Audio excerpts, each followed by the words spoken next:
Se promenant en laisse, il s'interrogeait sur l'étrange analogie qui court ici. Son maître et ses comparses orléanais se targuaient volontiers d'être de ses amis. Sans qu'il lui fût besoin de muselière, il mordait dans l'existence à pleines dents. Dans la cité au bord de sa rivière, être chien passait pour un compliment. Soulevant la patte le long d'une porte, d'un caractère aimable sacré nom d'un chien, il s'étonnait qu'on l'affublât de la sorte de tous ses travers n'appartenant qu'aux humains.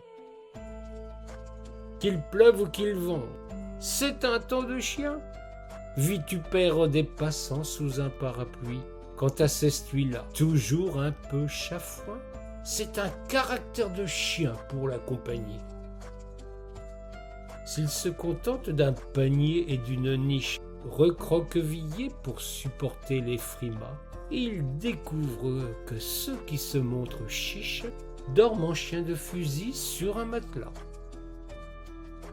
Ce n'est sans doute pas qu'une simple histoire.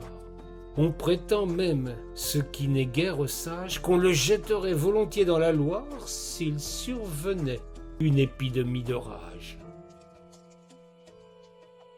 S'il se sent contrarié et fait grise mine, la queue basse et les oreilles tombantes, tous ces curieux qui ramènent leur trombine glossent sur ce chien battu qui les tourmente. Tous ces gens qui sans cesse évoquent les chiens à propos de quilles ou encore de faïence changent d'attitude quand ce n'est pas très malin. On affirme qu'ici les chiens font alliance.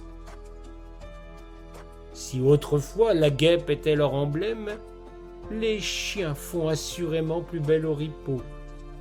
Les ânes de main ne voient pas de problème, eux qui furent fort mal reçus par ces cabots.